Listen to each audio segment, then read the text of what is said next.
देखो आप, मैं एक बात कहता हूँ, कई लोग मुझे पूछते हैं कि गुरु महाराज जो बड़े बड़े एमबीए में बड़े बड़े पढ़े हुए लड़के हैं, जो बड़े पढ़े हैं, ये कंपनी में नौकरी करते हैं कि मालिक हैं? आप बताइए, जोर से बोलो। नौकरी करते हैं। और जो बड़े बड़े कंपनी के मालिक हैं, ये कितने पढ़े हुए हैं?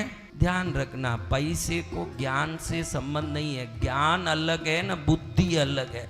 ज्ञान किसी वस्तु को रटने से आती है, बुद्धि वस्तु परिस्थिति को समझ के, उसको समझ के काम करने से आता है। दोनों में फर्क है। जिसमें बुद्धि है वो मालिक बनेगा, जिसमें ज्ञान है वो नौकर बनेगा। ये गारंटी की बात है महाराज। आपको क्यों ये लक्ष्मी जहां है वहां सरस्वती नहीं आती? छोटी बात से आज कथा पूरी करते हैं। जहां लक्ष्मी है वहां सरस्वती क्यों नहीं आती?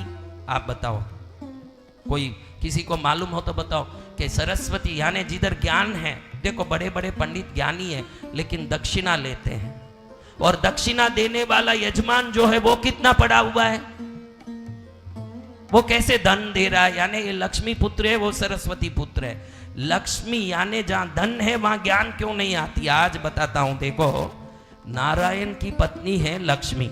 कौन है? लक्ष्मी। अब नारायण के नाभि से ये कमल निकला, उस कमल में कौन बैठे हैं? बोलो जोर से। यानी ब्रह्मा कौन हुए? नारायण के पुत्र। ये तो आप जानते हो ना। तो अब ब्रह्म पत्नी सरस्वती, नारायण पत्नी लक्ष्मी की क्या हुई भाई? अब बताओ। बहू हुई, पुत्र वधु। यानी नारायण की पत्नी लक्ष्मी है, उनके बेटे ब्रह्मा है, उनकी पत्नी सरस्वती। आपने कभी नहीं सोची ये बेटे की बहू है? कौन? तो उस जमाने से ही सास बहू को बनता नहीं है। जहां लक्ष्मी है वहां सरस्वती नहीं है गुरुदेव। उस जमाने से ही नहीं बनता, आज की बात नहीं है। उस जमाने से ही जहां लक्ष्मी है वहां सरस्वती नहीं है। हाँ, सास बहू, क्योंकि कभी सास भी बहुत ये कहानी है। तो आज समझ लीजिए, इसलिए जहां सरस्वती होती है। देखो ये सरस्वती पुत्र कहां बैठे हैं? रकड़ रहे हैं सरस्वती पुत्र। अब तुम लोग भी कृष्णगिरी आके पद्मावती का भजन अच्छे से करोगे तो तुम भी सब लक्ष्मी पुत्र बन जाओगे गुरुदेव। क्योंकि कलयुग में देखो, एक जमाना ऐसा आया, राक्षसों को अथाह धन पाने की इच्छा हुई। क्या हुई? तो समस्त लक्ष्मी की शक्ति को आकर्षित करके लक्ष्मी के रूप से ही लक्ष्मी को चुरा लिया राक्षसों ने। आज एक बात बता रहा हूं आपको, उस शक्ति में ऐसी शक्ति थी कि लक्ष्मी जैसे करोड़ गुना शक्ति थी। क्या शक्ति? एक लक्ष्मी में जितनी शक्ति है वैसी करोड़ गुना शक्ति थी। वो लक्ष्मी किसको चाहिए? करोड़ गुना शक्ति वाली लक्ष्मी। तो ये लक्ष्मी को राक्षस लोग पाताल में पूजा करते थे, जिसका नाम साम्राज्य लक्ष्मी रखा उन्होंने। क्या नाम रखा? साम्राज्य लक्ष्मी। यही साम्राज्य लक्ष्मी जब धरती पर आई तो पद्मावती के रूप में कृष्णगिरी में विराजमान है। जय गुरुदेव। तो किसको ये कोटि शक्तिधारिणी पर साम्राज्य लक्ष्मी चाहिए? वो मां पद्मावती ही है। शास्त्रों में उल्लेख है कि जब मनुष्य लोक में देवी साम्राज्य लक्ष्मी प्रकट हुई तो कृष्णगिरी में पद्मावती के रूप में प्रकट हुई। इसलिए जो कृष्णगिरी आता है, आप किसी को भी पूछ लीजिएगा, कृष्णगिरी आने के बाद कोई दरिद्रता को भोग नहीं सकता, उसको सदा समृद्धि और सुख आती है।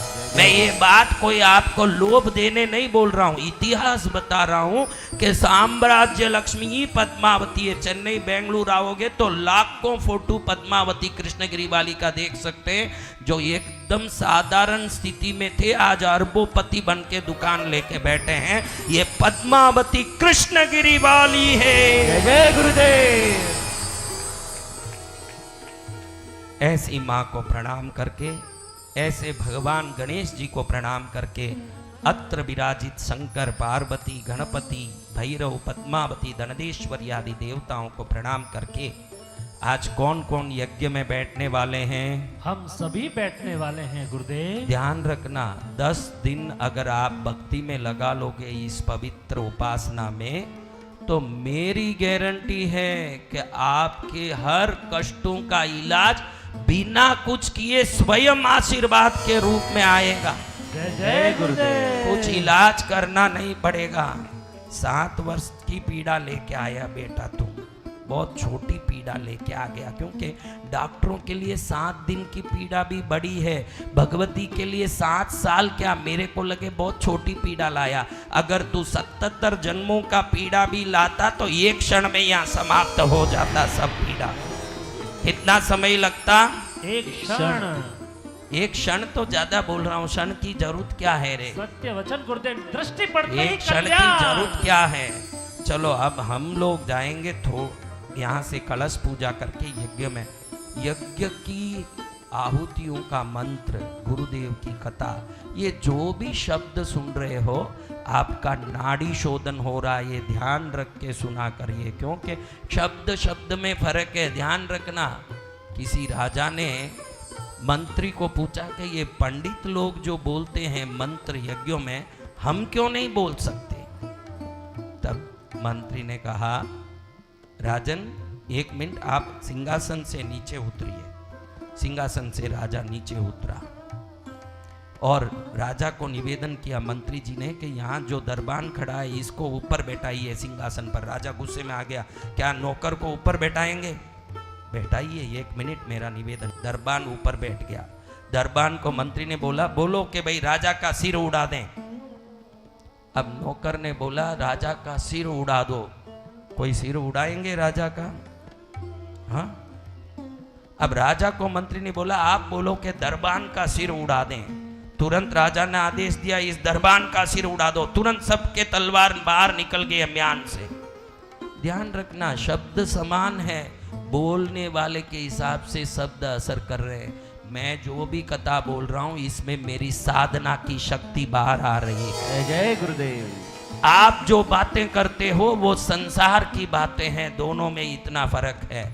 इसलिए भक्ति से कथा में उपस्थित रहोगे, न जाने कौन सा कष्ट आने वाला है वो बगैर बोले ही भाग जाएगा, न जाने कौन सा कष्ट है वो भी बगैर बोले ही भाग जाएगा। दोनों आगे कौन सा कष्ट आने वाला है आपको पता है? पता ही नहीं चलेगा, क्योंकि वो आएगा ही नहीं। और जो कष्ट है वो भी जाएगा, क्योंकि इस वातावरण में है भगवती की दिव्य मोहन शक्ति। उस शक्ति के सामने संसार का दुख टिक नहीं सकता, जैसे सूर्य रोशनी में अंधेरा टिक नहीं सकता, जगत जननी की कृपा में संसार का कोई परेशानी टिक नहीं सकता। जय जय गुरुदेव। ऐसी माँ को प्रणाम करते हैं, ऐसी माँ को नमस्कार करते हैं, ऐसी माँ को कोटि कोटि धन्यवाद करते हैं। बोलो माँ पद्मावती देवी की जय हो। आज के आनंद की जय हो।